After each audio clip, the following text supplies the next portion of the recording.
Բարև ձեզ, մենք այսօր սկսում ենք նոր շարք, որով կներկայանանք մեր հանրությանը, մեր ընկերությունը կներկայացնենք, ցույց կտանք, թե մենք ինչ կարող ենք բիզնեսին տալ, ինչ կարող է ակնկալել բիզնեսը մեզանից, ու նոր մոդելով ենք դա ներկայացնելու, ոդկասթների մի շարք է լինելու, հետևեք մեր ալիքին, մեր ոդկասթներին, բավական նոր ինֆորմացիա կստանանք, կվարենք ոդկասթը ես եւ Ռոզան Հարությունյան, մեր աուդիտի բաժնի ղեկավարն է, մեր ընկերության հիմնադիրներից է։ Ես ընկերության տնօրենն եմ, մյուս հիմնադիրն ես եմ Աշոտ Բարսեղյանը։ Այսօր կխոսանք մեր հիմնական ծառայություններից մեկի մասին, աուդիտի մասին։ Ռոզան մեզ որոշակի մանրամասներ կներկայացնի։ Ռոզա ջան, կարաս ասես, մենք հիմա ինչ վիճակում ենք, մեր աուդիտները որ փուլում են, հիմա աուդիտների սկիզբներն է, վերջն է, ինչով են զբաղվում, առևտրային են, ոչ առևտրային են, որ բիզնեսը պատկերացնի, էլի մենք ինչով ենք զբաղվում, էլի։ Նու բիզնեսը պատկերացնի ինչով ենք զբաղվում, այդ արդեն ավելի հստակ կնկարագրենք աուդիտի էությունը։ Այս պահին շեշտեմ են ընկերությունները, որոնց համար որ իրականացնում ենք աուդիտը, դրանք մեր ընթացիկ գործընկերներն են, որոնց հետ մենք համագործակցում ենք արդեն մի քանի տարի, կարելի ասել, եւ առևտրային ընկերություններ կան, եւ ոչ առևտրային ընկերություններ կան։ Ու հիմնականում իրականացնում են աուդիտ, որովհետև օրենքով է սահմանված։ Միայն օրենքով պարտադրված են անում, իրանց հասկանում են աուդիտը, իմ կարծիքով, եթե աուդիտի բոլոր օգուտները հասկանան, ոչ միայն օրենքով պարտադրված կանեն, այլ նաև կամավոր կանեն, օրինակ, չգիտեմ, օրինակ դուրսը դա շատ տարածված է, որ մարդիկ իրան կամավոր են դիմում, այստեղ կամաց իմ կարծիքով պետք է զարգանա այդ տենդենսը, ինչքան կապիտալի շուկան ավելի ակտիվանա, պարտատոմսեր թողարկել եւ այլն, պետք է աուդիտը կամավորը շատանում է թե ոչ։ Ավելի ճիշտ կլինի հիմա սկզբում մի քիչ քննարկենք, անդրադառնանք աուդիտի էությանը, այ դուք լավ կլինի ներկայացնեք, ինչի համար է իրականացվում աուդիտը, իր նշանակությունը ու ինչով է պայմանավորված, որ ընկերությունները ավելի շատ իրականացնում են պարտադիր, ոչ թե կամավոր։ Նու մեր այս պահին ընթացիկ պատվիրատուները հիմնականում պարտադիր աուդիտի են ենթարկվում, պարտադիրի պահանջով են։ Հիմա այս պահին մի հատ քննարկենք աուդիտը, ինչ է իրանց ներկայացնում։ Տեսեք, աուդիտը ինչ է իրանց ներկայացնում։ Աուդիտը դա երբ որ կա փող տվող եւ այդ փողը օգտագործող, այսինքն հիմնադիր, բաժնետեր եւ տնօրեն, կառավարիչ, այդ փոխհարաբերությունը, որ կա գործակալություն, մեկը մյուսին հանձնարարություն է տալիս իր ակտիվները կառավարել, միշտ կա անվստահություն։ Մի կողմը կարծում է, որ այդքան էլ արդյունավետ չէ, մյուս կողմը կարծում է աշխատացնողը, որ ինքը մի բան էլ ավել է արել, ու այդ ժամանակ իրանց միջև վերահսկողությունը տեղի ունենում հաշվետվությունների միջոցով, կառավարիչը պատրաստում է հաշվետվություն, հիմնադիրը գնահատում է կառավարչի աշխատանքը։ Այդ անվստահությունը, որպեսզի հիմնվան իրեք ֆինանսական հաշվետվությունների վրա, հարթվում է աուդիտ հրավիրելով, երբ որ աուդիտորը գալիս է եւ այդ հաշվետվությունների վերաբերյալ կարծիք է հայտնում, ասում է, որ այս հաշվետվությունները արժանահավատ են, դրանից հետո որոշում կայացնողները, դա կլինեն ներկա բաժնետերերը, դա կլինեն ապագա պոտենցիալ բաժնետերերը, դա կլինեն վարկատուները, նույնիսկ կարող է դա պետությունը լինի, նոր վստահություն են ձեռք բերում այդ ֆինանսական հաշվետվությունների նկատմամբ եւ դրա հիման վրա որոշումներ են կայացնում։ Որոշումները կարող են տարբեր լինել՝ գրանտ տրամադրել, վարկ տրամադրել, շահաբաժին ստանալ կամ չստանալ, աուդիտի դերը այդ տեսանկյունից շատ կարևոր է, ուղղակի պետք է երևի բիզնեսին հասցնել այդ կարևորությունը, այդ օգուտը եւ դա կարծես թվում է կաշխատի։ Ինչ վերաբերում է պարտադիրին ու կամավորին, ստեղ էլ գիտեք ինչ, ու կամավորը հասկացանք, չէ՞, որ այդ անվստահությունը կա եւ իրանք ուզում են հարթեն, այդ ժամանակ այդ կամավորը առաջ է գալիս, ինքը այդ կամավորը դառնում է բуквально իրանց հարաբերություններում անխուսափելի է, պարտադիր։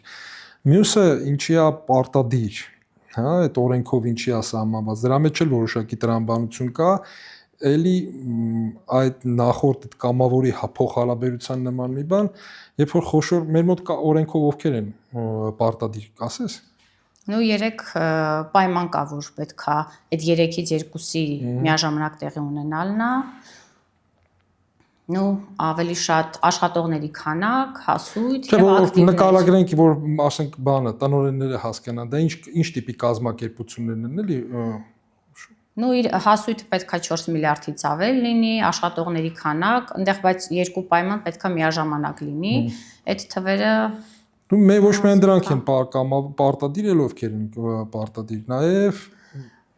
ոչ առևտրային ընկերությունների համար էլ կան պայմաններ, էլի օրենքով համապատասխան ՀԿ-ների եւ հիմնադրամների մասին օրենքով է սահմանված, իրանք էլ են պարտադիր, եթե չափանիշների տակ են ընկնում, բայց մեր համար ավելի շատ ուզում եմ շեշտադրում անենք ու բացատրենք կամավորի էությունը, որտեղ կամավորի ընկալումն է մի քիչ սխալ մեր հասարակության կողմից, որովհետև լավ չեն պատկերացնում աուդիտը, կամավոր աուդիտը ինչի մասին է։ Ու շատ հաճախ իրան հավասարացնում են հարկային ստուգման հետ։ Այդ մասով ավելի շատ որ մանրամասնենք։ Մի հատ է պարտադիրը ես քանի որ նկարագրում ենք ներողություն ընդհատելու համար, քանի որ նկարագրում ենք աուդիտը, միաժամանակ նաև այդ զուգահեռ անցկացնենք հարկային ստուգման եւ կամավորի, որովհետեւ շատ ենք ունեցել դեպքեր, երբ որ դիմել են պատվիրատուները կամավոր աուդիտի, բայց պատկերացրել են հարկային ստուգում։ Հա, ծանոթ իրավիճակը, այս բանան, ես էլ իմ փորձից կասեմ։ Տեսեք, մի հատ այդ պարտադիրի համար մի կարևոր բան ասեմ, շատ կազմակերպությունը այդ պարտադիր աուդիտը դիտում են որպես բեռ, ասում են, ես խոշոր կազմակերպություն եմ, փող չեմ ներգրավում, ես ու իմ հերս ենք դրել այս փողը կամ մեր ընտանիքով ենք աշխատում կամ իրեք ընկերով ենք, ինչի պիտի մենք մեր հաշվետվությունները հրապարակենք, կամ հիմնադրամները ասում են, մենք փող ենք ճարել, հավաքում ենք, ինչի պիտի մենք աուդիտ անենք։ Տեսեք, ստեղ էլ մեկ այդ հարաբերությունը կա, էլի, այն վիճակները, որտեղ արտաքին ներդրող էլեմենտ չկա, հիմնականում։ Բայց դա մեկը պետք է, խոշորի համար ինչի է պարտադրվում պետության կողմից, օրենքով ինչի է պարտադրվում, որովհետև այդ խոշոր ընկերությունները, ես չեմ ուզում հիմա որ գովազդ հնչի, բայց դուք շատ լավ գիտեք մեր այդ խոշոր վճարողների, հարկ վճարողները ովքեր են, ասենք, խոշոր ձեռնարկությունները, բան, իրանք վերջիվերջո աշխատում են հայաստանյան միջավայրում, օգտագործում են հայաստանյան ռեսուրսը, թե մարդկային կապիտալը, թե չգիտեմ, բնական պաշարները, օդը, ջուրը աղտոտում են եւ այլն, եւ իրանք պետք է հասարակության դեմ հաշվետու ունեն վերջի վերջո։ Այդ տեսանկյունից օրենքը պարտադրել է, որ նույնիսկ այն ընկերությունները, որոնք ըստ էության փող ներգրավելու, ինչ որ կառավարչի հետ փող հարաբերվելու խնդիր չունեն, մեկը նրանք էլ պետք է հաշվետու ունեն, իրանք հաշվետու են հասարակության առջև, իրանք ինչ են անում։ Նույն այդ ոչ առևտրային կազմակերպությունները, իրանք պետք է հաշվետու լինեն, իրանք ինչ են անում, որպեսզի հասարակությունը հասկանա, այդ ոչ առևտրային կազմակերպություններին թողի իրանք աշխատեն այդ հասարակության մեջ, չթողի իրանք ֆինանսավորեն, չֆինանսավորեն, օգտվեն իրանք բարիքներից, չօգտվեն, օրինակ, որովհետև շատ ռիսկեր կա, էլի պատկերացրեք, եթե մի թշնամական երկիր կամ մի թշնամական կազմակերպություն ստեղծի ոչ առևտրային կազմակերպություն եւ փող ծախսելով որոշակի իր նպատակներին հասնի, որը որ մեր ազգային շահերի հետ չի համընկնում, հասարակությունը պետք է դրա մասին իմանա։ Դրա համար է պարտադիր աուդիտը նաև տարածվում ոչ առևտրային կազմակերպությունների համար, որոնք ըստ էության փող գեներացնելու, փող հայթայթելու համար չեն դա անում։ Այդ ինչ վերաբերվեց պարտադիրի փիլիսոփայությանը, ինչքանով է ինքը պարտադիր, ինչքանով է ինքը առնչվում բանի հետ, էլի ներդրողի հետ։ Այս իրավիճակում ներդրողը հասարակությունն է, պահանջատերը հասարակությունն է եւ պարտադիր աուդիտը ինքը կարևոր բան է։ Բարձրացնում է ընկերության վստահությունը, բարձրացնում գրավիչ է դառնում, հա, ավելի։ Գրավիչ է եւ կարա ընկալումներ ընկերության մասին։ Այո, կարա նաեւ զսպաշապիկ, կարա նաեւ հակառակը զսպաշապիկ հանդիսանա, որ այդ ընկերությունը կամ այդ բիզնես միավորը շարունակի իր վատ գործունեությունը, էլի։ Իսկ այդ հարցը, որ մարդիկ աուդիտ են հրավիրում, այդ ասում են, վայ, հարկային ստուգման, հարկային խնդիրներ ունենք, հարկային ստուգման փոխարեն աուդիտ են ուզում, ավելին ասեմ։ Հիմնականում իրանք տենց են պատկերացնում, շա իմ մոտ դեպքերը եկել են, ասենք, բան են արել, չգրանցված աշխատողի, ասենք, ակտ են գրել, մի քիչ խոշոր, ասենք, շատ են եղել չգրանցված աշխատողները, մեկը ինձ տնօրենը զանգում է, մեզ աուդիտ է պետք, ասում, ինչին է ձեր աուդիտ պետք, ասում է, մեր վրա եկել են 9 միլիոնի ակտ են գրել, ասում, ձեզ աուդիտ չի պետք, ձեզ ստվերից դուրս գալ նորմալ աշխատել է պետք, էլի։ Այդպես դե մարդիկ շատ ժամանակ շփոթում են այդ աուդիտը, այդ ոլորտում ընդհանրապես աուդիտ պետք չի, այլ բանա, որ հարկային մենք ունենք հաճախորդներ, որոնք գալիս են ասում մենք մեր հարկերի ճիշտ հաշվարկման համար, հետագա տույժ տուգանքներից խուսափելու համար եւ ուղղակի համոզվելու համար ուզում ենք աուդիտ։ Դե էդի հստակ ներկայացում են իրաց պահանջները, ուղղակի չեն պատկերացնում դա որ ծառայության մեջ է տեղավորվում։ Հա, իրանք տենց գիտեն որ աուդիտ, բայց ֆինանսական հաշվետվությունների աուդիտ այն ինչ որ մենք ենք անում, դա շատ ավելի լայն շրջանակ է, որովհետև հարկային պարտավորությունները ֆինանսական աուդիտի տարերից մեկն է, էլի։ Բյուջեի հանդեպ պարտավորությունների աուդիտն է,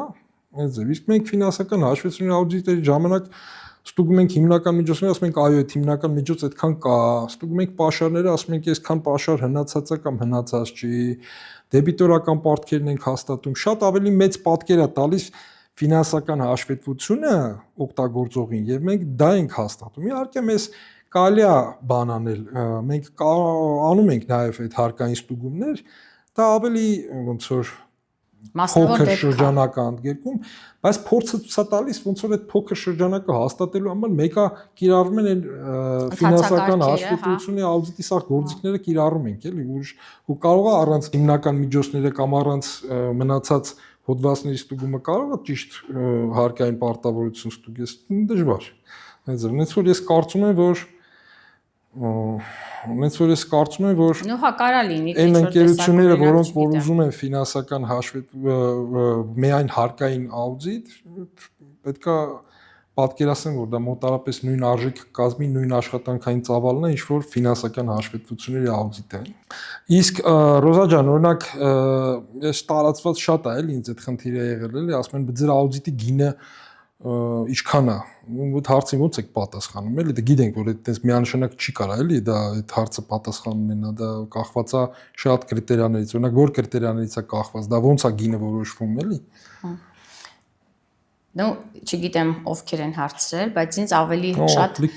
հետաքրքիր է մեր ուղղված հարցումները, ավելի շատ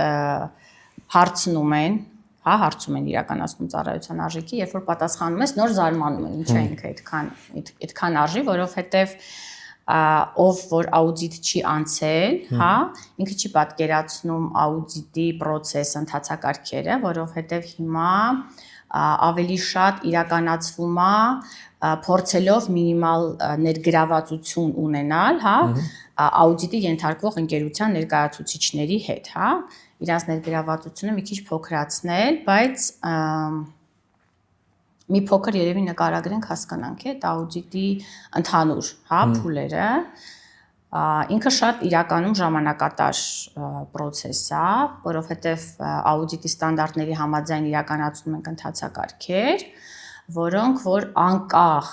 պատվիրատուի գործարքների քանակից, պատվիրատուի մեծությունից, չգիտեմ, կլինի դա հիմնադրամ մեկ գործարքով կամ չգիտեմ, խոշոր ընկերություն, խոշոր արտադրող, շատ մեծ շրջանառությամբ, ընթացակարգեր կան, որ անկախ ամեն ինչից իրականացնում են, օրինակ, չգիտեմ, սկսած պատվիրատուի հաստատումից, հա, մինչև պատվիրատուի հետ, չգիտեմ, գործընկերային հարաբերությունների մեջ մտնելը, ծառայությունների պայմանագիր կնքելը,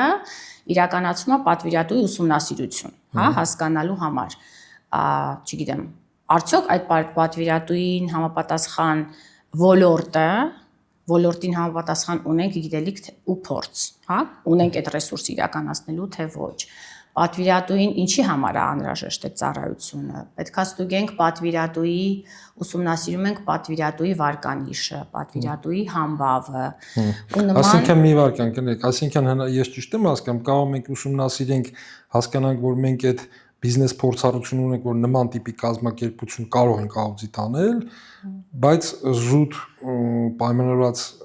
ընկերության ղեկավարությամբ հենց այդ ընկերությունը չանենք։ Հիմնադիր, ղեկավար կազմ, իրանց այդ առնչվող, չգիտեմ, գործարքներ, տեղեկություններ, այո, միանշանակ, որտեվ դա աուդիտի ստանդարտների համաձայն ունենք նման պարտավորություն, որից հետո, եթե ամեն ինչ լավ ընթանում, պատվիրատուի հաստատման ընթացակարգը նորմալ է, դրանից հետո արդեն աուդիտի ծառայության սկզբում սկսում ենք իրան, չգիտեմ, ուսումնասիրությունը պատվիրատուի, սկսած իր ներքին համակարգով, հսկողության միջավայրով, ինչով է զբաղվում, ոնց է անում, ոնց է կազմակերպում, ոնց է հետևում, սկսած ու մնացած բոլոր հիմնականում փուլերը մինչև ֆինանսական տեղեկատվությանը հասնելը,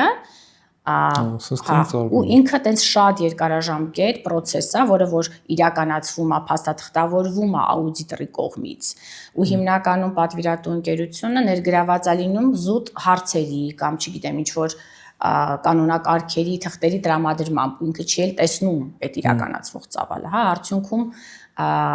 կարծիք է ձևավորվում, որ եթե դու տալիս ես ֆինանսական տվյալները, դրանով ավարտվում է քո գործը ու արդեն աուդիտորի կողմից կազմվում է համապատասխան եզրակացությունը։ Հասկացա։ Իսկ այսինքն աշխատանքի այդ մասը իրանք չեն տենում, դրա համար են գնի վրա զարմանում։ Ինչը ոչ, մեր ստանդարտների համաձայն մենք պետք է փաստաթղթավորենք, իրականացնենք, սկսած թիմի անդամների ներգրավմամբ, թիմի անդամներին աշխատանքներ, կատարող, վերահսկող, վերանայող, այդ ամեն ինչը իրանց տեսանելի չի։ Հա։ Իսկ դա եւ ժամանակի եւ մարդկային։ Այսինքն աուդիտի առաջի փուլը ես տենց ներկայացնեմ, դա պլանավորումն է, որը որ տեսանել չի, բայց շատ աշխատատար է։ Այո, պետք է ուսումնասիրես այդ դրանից հետո ինչ է կանում։ Իրականացնես դրա հիման վրա ռիսկերի գնահատում, այդ ընկերության հետ կապված ռիսկերի գնահատում, այդ ռիսկերի գնահատման հիման վրա պլանավորես այն ընթացակարգերը, որ պետք է իրականացնես, որպեսզի համոզվես այն տեղեկատվության ճշգրտության մեջ, որը որ դու հաստատում ես, արդյոք դա ճշգրիտ է, թե չէ։ Դրանից հետո ինչ է կանում։ Դրանից հետո արդեն ամփոփում ենք այդ ամենը ու նորից մի հատ այդ process-ների վրայով անցնում ենք, ամփոփման փուլում էլի այդ ամբողջ գործողությունը իրականացնում ենք, նոր ամփոփում ենք։ Հիմա ես նենց հասկացա, որ այդ աուդիտի գինը միանշանակ չեք կարող ասեք, դա կախված է տարբեր ֆակտորներից։ Ու դա հասկացանք, դա հաճախորդի նկարագրեցի այն մասով, որը որ աուդիտի մաս է կազմում, այսինքն աուդիտորական ընթացակարգերի ռեսուրսները ինչի վրա է գնում, ինչի է ինքը ժամանակատար, այդ այն մասն է, որը որ աուդիտին է առնչվում։ Իսկ որպես ընկերության կողմից առաջարկվող գնահառաչարկ, այնտեղ ուրիշ բաղադրիչներ են ավելանում նաև։ Օրինակ։ Հա, օրինակ, չգիտեմ, աշխատողների վերապատրաստումներ,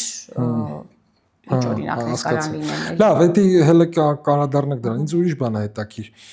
Լավ, գինը լսելուց հետո, որպեսզի հաճախորդը վերջը ոնց անեմ չվախենա, կոպիտ ասած, հա, ինքը պետք է նաև հասկանա, թե ինչ օգուտներ է քաղելու։ Այդ աուդիտը մենակ այդ ֆինանսական հաշվետվությունների վերաբերյալ մեր կարծիքն է, թե ուրիշ հարակից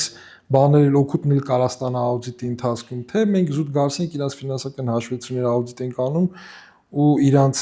կոպիտ ասած ստացած արդյունքը միայն իրանց հաշվետվությունների վերաբերյալ մեր կարծիքն է։ Ընդհանուր չեմ կարող ասեմ ընկալումը ինչպիսին է, կարա մեր գործընկերների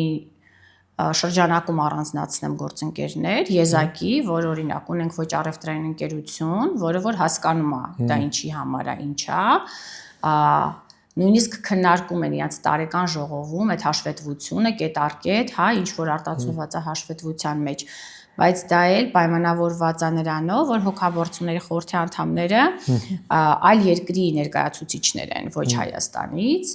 ու իրանք համար սովոր է դա, հա, իրանք ծանոթ են դրան ու օգտագործում են։ Ունենք էլի մեկ առևտրային ընկերություն 1-ից 2, որ էլի պայմանավորված է արտաքին ֆինանսավորման բաղադրիչով։ Բայց ամեն դեպքում, չէ, ամեն դեպքում ինչ-որ մի ձև պետքա էդի ընդգծել, երևի հաճախորդի հետ խոսալու ժամանակ կարող է դժվար է, բայց նույնիսկ հենց այս պոդքասթի իմաստը այն է, որ դիտողները հասկանան, որ աուդիտի ժամանակ վերջ-վերջո էսին փորձով, թե ես որպես ժամանակին աուդիտի ենթակա կազմակերպության ներկայացուցիչ, թե աուդիտի ընթացքում նկատել եմ վերջ-վերջո այն հաշվապահները, այն ղեկավարները, որոնք աուդիտորների հետ շփում են ունեցել, աուդիտի են ենթարկվել, իրանց փորձառությունը մի քանի անգամ ավելի շատանում է, քան թե այն ընկերությունների, որոնք աշխատում են ոնց որ փակ իրանց միջավայրում, որովհետև աուդիտորները վերջ-վերջո տարբեր կազմակերպություններ են մտնում, անընդհատ հետևում են, վերապատրաստում են, նոր գործիքների են տիրապետում եւ այդ իրանք ուզած-չուզած ոնց որ տարածում են իրանց նաև այն հաճախորդների վերաբերյալ, որ սկսած Excel-ի գիտելիքից, վերջացած, չգիտեմ, կորպորատիվ մշակույթի էլեմենտներով, իրանց այդ գիտելիքը ասել խոսալը բանը դա էլ է փոխանցվում հաճախորդին ու որոշակի փորձառություն բանան, ստանում են թե գիտելիքի մասով, թե չգիտեմ, իրանց բիզնես պլաների կառուցելու, ռազմավարություն կառուցելու մասով գիտելիքներ են ստանում, օրինակ հասարակ մի բան։ Հիմա մենք առաջի անգամ որ մեզ դիմեցին պարտատոմսերի թողարկման նպատակով աուդիտ էին ուզում էին բորսայում գրանցվեին, ես պարզեցինք, որ կառավարության որոշում կա, որը որ ծածկում է բորսայում գրանցվելու հետ կապված ծախսերը եւ օրինակ մենք մեր հաճախորդներին ասում ենք, որ եթե sense բան ուզենակ անեք, այդ որոշակի ծախսեր բան կա։ Այդ ինֆորմացիայի տարածումն է ապահովում աուդիտորը, վերահսկողության ռիսկերը, երբ որ մենք վերահսկողությունն ենք նայում, իրանց զսպան մեխանիզմներն ենք նայում եւ այլն, իրանք էլ են սովորում, թե ոնց կառավարեն իրանց ռիսկերը, ոնց հետևեն իրանց, ենթադրենք օրինակ աուդիտի ժամանակ, երբ որ մենք գույքագրում ենք անում եւ հայտնաբերում ենք ինչ-որ պակասորդ կամ ավելցուկ, իրանք հասկանում են, որ գույքագրումները պետքա որոշակի ավելի շուշուտ պարբերականությամբ անել, հասկանում են, պետքա ամեն մանրուկի վրա չսևեռվել, պետքա էական հոդվածները ուսումնասիրել, չէ, օգուտներ տալիս է հաստատ։ Ես ինքս որպես աուդիտի ենթարկված ժամանակին միավորի ներկայացուցիչ, համ էլ ինքս աուդիտի ընթացքում նկատել եմ, որ ինքը բացի այդ ֆինանսական հաշվետվությունից այլ օգուտներ է տալիս, դա պետքա մի ձև հասցնել։ Եթե մասնավոր զրույցերում չկարողանանք, կարծում եմ այս ոդկասթը նայելուց շատերը դրա մասին կիմանան։ Օգուտներ կտա, եթե ներգրաված է եւ հաշվապահը եւ տնօրենը։ Այդ որ ներգրաված չէ, լավ չի։ Մասնակցությունը շատ քիչ է, որը որ այդ աուդիտները պետք է չանենք։ Այդ աուդիտները սխալ է, եթե մեր հաշվետվությունները չեն օգտագործելու, անկախ այն գումարից, որ մեզ տալիս են, դա արժեք չի ստեղծում եւ դա հետագայում մենք դառնում ենք ոչ թե աուդիտոր, այլ դառնում ենք որպես ծախս, որպես բեռ։ Դա մեր իմիջին շատ վնասում է եւ կարծում եմ, որ այն պատվերները, որոնք որ ասում են մեզ ընդհանրապես պեչատի համար է պետք, մեզ ընդհանրապես օրենքի համար է պետք, կամ չգիտեմ, ու դու զգում ես խոսալուց, որ ոչ մեկ չի կարդալու այդ ֆինանսական հաշվետվությունները, մենք կարծում ենք պետքա նման պատվերները աուդիտի ստանդարտը ոնց որ այդպես պահանջում են նույնիսկ, էլի, թե ոնց որ կարևոր չի ուժ ձևակերած, բայց պետքա հրաժարվել նման պատվերներից։ Իսկ ասենք այդպես պատվերը շարունակություն շատ էս ոգևորվում, երբ որ աուդիտի ընթացքում, չգիտեմ, օրինակ նույն հաշվապահի հետ, հա, անցնում ես քո ֆայլերով, ինքը տեսնում է օրինակ պլանավորման փուլում, որ դու իրականացնում ես վերլուծական ընթացակարգեր, համեմատում ես, չգիտեմ, անցած տարվա ցուցանիշը, չգիտեմ, հասույթի, փորձում ես վերլուծես տարբերությունները, հասկանաս պատճառները եւ այլն, ինքը ոգևորվում, ասում է, ինչ լավ բաներ եք անում, որ ես չեմ տեսնում, ու դու այդ ժամանակ դու էլ ես ոգևորվում ու սկսում ես ոնց որ ավելի, չգիտեմ, ոգևորված ու մոտիվացված աշխատել։ Դե հա, իհարկե, ես օրինակ տեսել եմ, որ բանը, ասենք, ենթարկե դեբիտորական պարտքերի հաստատման կամ բանկերի հաստատման նամակները մենք որ ուղարկում ենք, ասենք ընկերություններ կա, հələ միջև աուդիտը հրավիրել է, ինքնին բռնում են այս նամակները ուղարկում են, էլի, ասենք, դեբիտորներին տենց կա տես։ Գիտեմ, որ արդեն գալու են կուզենք, չէ։ Կամ սպասում են մենք աուդիտի բանը սկսի ու սկսում են, հա, այդ իրանց մնացորդները հաստատել։ Կիրառում են մեր ընթացակարգերի ընթացքում։ Իսկ ովքեր որ չեն ուզում աուդիտը, այդ աուդիտը իրանց համար պարտադիր բեռ է, իրանք չեն կարող խուսափել այդ, որ պրոստո աուդիտի բան է, էլի, չեն կարող ուղղակի չանեն այդ աուդիտը, ինչ կլինի որ չանեն, էլի, հա, ինչ։ Մինչև այս տարի հիմնականում այդպես էլ անում էին, խուսափում էին, վարչական տուգանքներին, վարչական իրավախախտում միացին օրենքով, օրենսգրքով սահմանված վճարում, բայց ինչքան գիտեմ, բարձրացել են պատասխանատվության միջոցները փետրվարին, հստակ չեմ հիշում օրը, չգիտեմ ազգային ժողովում ա որ ընթերցմամբ հաստատվել, երբ որ ես նայում էի առաջին թե երկրորդ ընթերցմամբ էր հաստատվել, բայց բարձրացել են պատասխանատվության միջոցները ու երևի լավ կլինի զգուշացնել, որպեսզի պատվիրատուները դա փորձեն խուսափել այդ պատասխանատվության միջոցից, կարծում եմ կփորձեն խուսափել եւ ավելի շատ կարեւորություն կտան աուդիտին, դա ժամանակին դրանով զբաղվեն, որովհետեւ աուդիտը ժամանակատար է, ու որակյալ աուդիտի համար պետքա ժամանակին դիմես, հա, մենք որովհետեւ մեր գործող պատվիրատուների հետ պայմանագրերը կնքում ենք, օրինակ 2024-ի աուդիտը մենք արդեն 2024-ին կնքել ենք, որ հենց հաշվետու տարվա սկզբից սկսենք իրականացնել։ Ասեմ ավելի ընթացակարգեր կա, որ նույնիսկ այդ գործող տարում ենք իրականացնում։ Հա։ Հիմա լավ, այսինքն այդ տուգանքները, որ ասում եք, այտենց խստացրել են եւ երևի թե Նու շեշտակի աճել է կարելի ասել։ Հա, այսինքն այս խուսափողները կքչանան։ Այդ նշանակում է մեր գործը դժվարանալու է, Այդ նշանակում է, որ հիմա ավելի շատ հարցումներ կանեն, բայց օրինակ այս պահին Կարող օրինակ բերեմ մեր ընկերությունը, մենք ունենք արդեն ստանձնած պարտավորություններ մեր ընթացիկ գործող գործընկերների հետ։ Դե իմ կարծիքով պետք է նորերին զգուշ մոտենալ, ասենք որ հասցնենք ժամկետներին։ Հա, եւ պետք է զգուշացնենք, որ նույնիսկ սկսելու դեպքում էլ հա, նորմալ որակյալ աուդիտ իրականացնելու համար անհրաժեշտ է այսքան ժամանակ։ Հա, էլի որ չգան հունիսի 15-ին գան, ասեն մեզ աուդիտ է պետք, ասենք հունիսի 30-ին ժամկետներով պայմանավորված։ Ну ինչքան է միջին աուդիտը տևում էլի, որ իրանց զգուշացնենք, որ կախված, քանի որ նշեցի այն process-ները, փուլերը, որ անկախ ամեն ինչից պետք է արվի, հա, եթե դա հաշվի առնենք, չգիտեմ, 1-ից 2 ամիս կախված ընկերության բարդությունից, չգիտեմ, կարող ենք ասել, որ միաժամանակ իրականացվող որ չի պայմանավորվել, արդեն կարելի ասել ուշացրել է, էլի, որովհետև հազիվել հասցնեք ինչ-որ իրան աուդիտը։ Եթե մինչև հունիսի 30-ը միանշանակ, չգիտեմ, այդ ինչ ընկերություն պետք է լինի, որ մեր, չգիտեմ, գործող աուդիտորական ընթացքը։ Ու ինչ խորհուրդ կտաս դրա հետ կապված այդ բաներին, այդ հաճախորդներին, որոնք որ պարտադիր աուդիտի ենթակա են, էլի, ինչ անեն իրանք լավ հիմա։ Որ ընկերությունները, որոնք որ խոշոր են, որոնք որ պարտադիր են իրաց չափերի կամ իրանց օրենսդրական որոշումային, որ պետքա անեն այդ աուդիտը, էլի, այսինքն այդ տուգանքից չեն կարող խուսափեն չանելու դեպքում։ Ինչ խորհուրդ տանք էլի իրանց, երբ իրանք աուդիտի հետ սկսեն բանակցել, вообще ոնց է ճիշտ է, էլի։ Դե մենք երկու իրավիճակ կարանք ունենանք այս դեպքում։ Մեկը այս փոփոխությամբ պայմանավորված արդեն ունենք սահմանափակում 2024-ի համար, այսինքն մարդը ընկերությունը որոշել է, որ 2024-ի աուդիտը չի իրականացնելու, տուգանքը վճարելու է նախկին սահմանված չափերով ու չի իրականացնելու։ Իրանց համաժամկետները շատ սեղմ են ստացվում մինչև հուլիսի 30-ը։ Իրանք պետք է արագ կողմնորոշվեն, եթե որոշել են աուդիտ անեն։ Դրանից բացի, եթե իրանք արդեն պետք է շարունակեն շարունակական աուդիտ անեն, արդեն օրինակ 2025-ը պետք է աուդիտի ենթարկվի։ Իրանք արդեն 2025-ի ընթացքում սկսեն աուդիտը երևի 3 երամսյակ գոնելերանա, որպիսի պատկերացնեն իրանց ընկերության ծավալները եւ այլն նման ինչ-որ process-ներ, սկսած 4-րդ երամսյակի սկզբից արդեն իսկ սկսեն փնտրել աուդիտ իրականացնող ընկերություններին արդեն հարցումներ անեն։ Դա ամենաարդյունավետ տարբերակներից մեկն է։ Ես իմ կարծիքով 4 երամսյակի սկիզբը դա ուշ ժամկետ է, դա ես օրինակ խորհուրդ կտայի կիսամյակից հետո, երբ որ հաշվետվությունները բրծել են, կոպիտ ասած ժողովի որոշումը արել են, շահաբաժինները հաստատել են կամ վճարել են, արդեն կամաց-կամաց սկսեն նոր խորհրդի նիստերով հաստատել, փնտրել նոր աուդիտորներին, եւ իրանց հետ բանակցել։ Նո, այդ մասով մենք խնդիր ունենք պայմանավորված,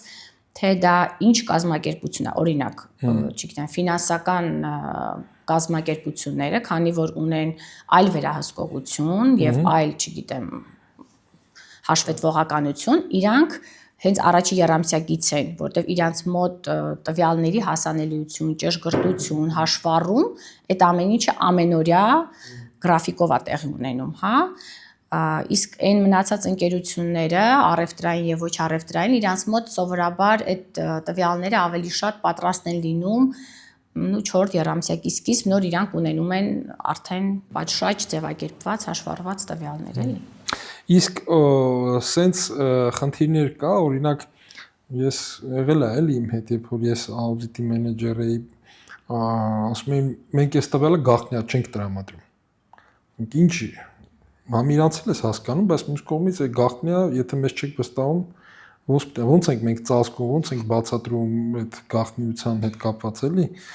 Դե մենք բացատրում ենք, որ մենք ստանդարտով ունենք այդ պատասխանատվությունը, հա, այդ գաղտնիության, պատշաճ պահպանման, որ մասնակիցները այնտեղ կան կոնտրոլներ, որոնք որ ստանդարտով են։ Դրանից բացի մենք պայմանագրում էլ կետ ունենք, որ այս ամեն ինչը ինչ որ աուդիտի ընթացքում տրամադրվում այս տեղեկատվությունը, բացառապես օգտագործվում է աուդիտի ընթացքում ու հետո պատշաճ պահպանվում է։ Բայց գիտես, չէ՞ դա մի հատ դեպք կա, որ կարաս բացահայտես այդ գաղտնիությունը, եթե դա հա, քրեական գործ է եւ այլն կամ հիմնականում լինում է ծառայության տեսակների նույն այդ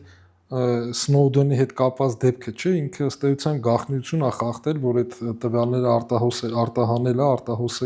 արտահոս կապով է, բայց դա հիմնավորում են ոնց որ ռուսերեն հայերեն չեմ կամ այդ оправдывается անունը, որ ինքը դա հասարակության շահի համար է արել, այսինքն հասարակության շահը ավելի գերակա է, քան թե աուդիտի այդ ստանդարտը, ուտեղ աուդիտը բան է, էլի, դժվարությունների առաջ է կանում, պետք է հասկանա որն ավելի գերակշիռ, այդ ժամանակ պետքա դիմել իրավական խորհրդացան, ավակ ընկերների, ավելի, չգիտեմ, պալատին կարանք դիմենք, հասկանանք այդ նյուանսները, այդ դեպքերում ոնց է պետք վարվել, բայց այդ գաղտնիությունը տես մի բացառություն ունի։ Իմիջիալուց մենք այդ աուդիտը, այդ ինչ որ խոսում ենք, որ այդ փող ներդրող եւ այլն, հենց հիմա ռեալ օրինակ ունենք, մենք ասենք հաճախորդ ունենք, որ նույն իհարկե իրենց գլխավոր հաշվապատ շուտ բանից ենք ծանոթ, կարելի ասել որոշ հարաբերություններ ունենք հնուց, ոչ շատ մտերիմ, բայց ճանաչում ենք իրար ու երբեք մտքովս չէր անցել, որ այդ ընկերությունը կարող է կամավոր դիմի աուդիտի, որովհետև իհարկե հաջողակ բիզնես է, բան եւ այլն, բայց ինքը փակ մի քանի հոգու հիմնադրված կառավարվող ընկերություն է, բայց ես վերջերս եկան մեզ դիմեցին, որ մենք ուզում ենք աուդիտ անենք, հասկացանք, որ հենց այդ կամավորի վառ օրինակներ էլի, ես շուտով հիմա չեմ ուզում անունը հրապարակեմ, բայց չգիտեմ, կարող է սխալ լինի, բայց հենց գրանցվի բորսայում կասեմ դա որ ընկերությունն է, այսինքն դուք էլ կարող եք մնացածները կարող են, հա, էլի բորսայի հաշվետվությունները բացեն, նայեն տենան այդ հաշվետվությունների ով է եզրակացություն տվել, պարզվեց որ պարտատոմսեր են ուզում թողարկեն, պարտք ներգրավեն, եւ այդ դրա համար պետքա աուդիտ անցնես պարտադիր, հետաքրքիր երբևիցե մտքովս չեն ասում որ այդ տիպի ընկերությունը կարող է բան անի։ Ես վերջերս օրինակ տեսել եմ էլի մի մարքեթինգային խոշոր ընկերություն, բայց որը որ ըստ էության ծառայություն մատուցող է, հայտնի համաշխարհային ընկերություն է, որը հայաստանյան արմատներով է, դա շատ գովելի, պարտատոմսեր է թողարկել 400 միլիոն դրամի փող է ներգրավել, որում ժամկետից շուտ է տեղաբաշխել, էլի աուդիտի ենթարկված հաշվետվություններ կա, շատ հետաքրքիր է, վերլուծելի է, նույնիսկ դասագրքային օրինակներ կան, բայց դե եկեք կամաց-կամաց այդ դասագրքային որ ասենք ամփոփենք, ես ուզում եմ այնտեղ մենք ընթացքում կիսատ ասեցինք այդ մեր ծառայությունների արժեքը ինչից է բաղկացած, էլի, մեր տեսանելի եւ չտեսանելի մասը, որոնք որ կարելի է բացատրել, դրա ասեցինք, բայց վերջ-վերջո ինչի է աուդիտի process-ը միտի ավելի թանկ է, միտի ավելի էժան է, դա երկու էլեմենտ կա, մեկը աշխատուժի վարձատրությունն է, մյուսը ընկերության համբավը տարիները, ինչքան ավելի երկար տարի ես աշխատում, այդքան ավելի մեծ համբավ փորձառություն ու իհարկե դրականի մասին է խոսքը, որտեղ բացասականի դեպքում ընկերությունը չի գոյատևում շուկայում, այդ համբավը թանկանում է, որը որ ինքնարժեք է բարձրացնում, դրա համար այն ընկերությունները, որոնք որ 100-200 տարվա փորձ ունեն, իրանց արժեքը ծառայության շատ ավելի թանկ է եւ բնականաբար վարձատրությունը մեր աշխատանքը բարդ է, շատ գիտելիք է պահանջում, մեր աշխատողները արտահանդ վերապատրաստում են, ընդ որում դա ոչ միայն հաճույքի համար են դա անում, դա ինչ որ դա նաև պահանջ է մեր կողմից դրվում, ուղղություններ կան, որոնք որ սահմանված են թե տեղական օրենսդրությամբ, թե միջազգային դիրեկտիվներով, եւ դա բավական բարդ ճանապարհ է, ու մեր աշխատակազմը այդ տեսանկյունից ինչ ասեմ, շատ գովելի տեմպերով առաջ է գնում, սովորում են, աշխատում են, վերապատրաստումներ են անցնում, որտեղ որոշ դա տարբեր բաներ կան, ասոցիացիաներ կան, որոնք որ կարգավորում են այդ որակավորման տրամադրման process-ը, մեր հայաստանյանը դա մեր աուդիտորների եւ փորձագետ հաշվապահների պալատն է, միջազգային ամենատարածվածներից մեկը ACCA-ն է, տարբեր որակավորումներ կան, ամեն դեպքում աուդիտոր դառնալու համար այդ ճանապարհը անցնելը պարտադիր է եւ դա ծախս է, Մենք այդ ծախսի իհարկե մեկ ուրիշ ձև որոշակի կրճատելու ձև ենք գտել, որը բայց էլի էական չի կարա կրճատի արժեքը, դա մենք մեր մոտ ենք այդ դասերը կազմակերպում, մեր ռեսուրսներով ենք իրականացնում, մենք ինքներս ենք սովորացնում, հետո մեր սովորածը ինքն է սովորացնում մեկ ուրիշին, բայց դա միևնույն է աշխատանք, հա, ինչի որ մենք սովորացնում ենք դա չարչարանք, չի դա էլ չարչարանք, դա էլ աշխատաժամանակ։ Իհարկե մեր արդյունքները թե դասավանդողների գովելի են այդ անցողիկության աստիճանը, թե մեր աշխատակազմի մեր էֆեկտի, որոնք որ բարձր միավորներով այդ քննությունները հանձնում են, նո հիմա մենք այս պահին ամենայդ գնու չեմ ասում աուդիտոր դառնալու, բայց փորձագետ հաշվապահ դառնալու, նո ստեցան աուդիտոր դառնալու ճանապարհին էլ երկու ամենածանր առարկաներից 3-ից նո 2-ն է, 3 ծանր առարկա կա, որից 2-ը մենք արդեն մեր մոտ դասավանդում ենք, իմջալուց մի դաս արել ենք, դա շատ չի, եթե ինչ-որ մեկը հետաքրքիր է, կարա միանա մեր խմբերին, մեկը դեռ չենք սկսել, մի քանի օրից ենք անելու, ֆինանսական հաշվետվությունների պատրաստումը, ու դա բավական լավ գիտելիք է տալու, համ ֆինանսական հաշվետվություններ կարան սարքեն լավ, կարան մեկնաբանեն, ոչ միայն կարդա, պատրաստեն, այլ նաև մեկնաբանեն, ֆինանսական մենեջմենտը, ֆինանսական կառավարումը, ներդրում կատարելու եւ այլ այդպես գործիքներով աշխատելու համար էլ է շատ կարեւոր պարտադիր չի անպայման գլխավոր հաշվապահները կամ բաները դրանք կամ կառավարչական հաշվառումը փողը ոնց լավ կառավարել ակտիվները, պարտավորությունները մենք այդ երկու առարկան դասավանդում ենք ես կարծում եմ որ մենք պետք է հասնենք այն մակարդակի որ մեր բոլոր այդ առարկաները կարողանանք դասավանդենք կոպիտ ասած ստեղծենք մեր ակադեմիան, որտեղ մեր աշխատողները կրթվեն, իրանց կրթեն, փորձը փոխանցեն։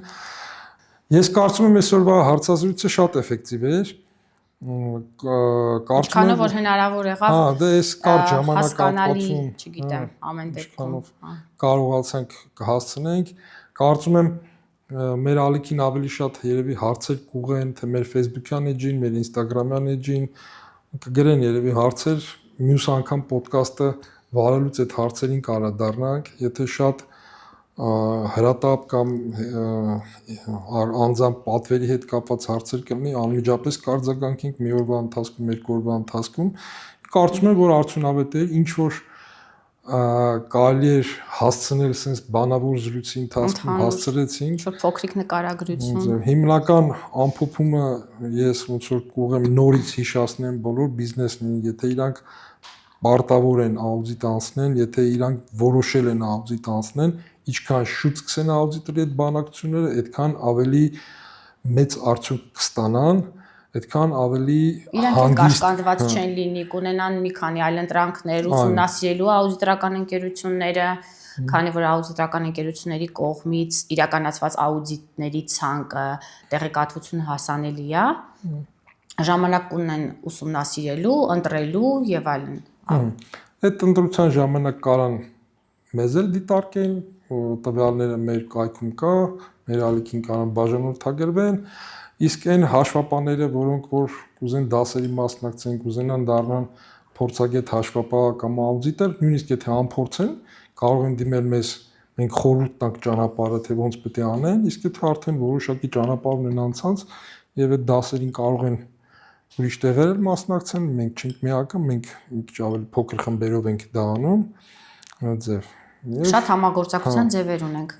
Շատ առաջարկներ ունենք, հաշվապահական ծառայություններ ենք մատուցում, դրա մասին կխոսանք մյուս ոդկասթի ժամանակ։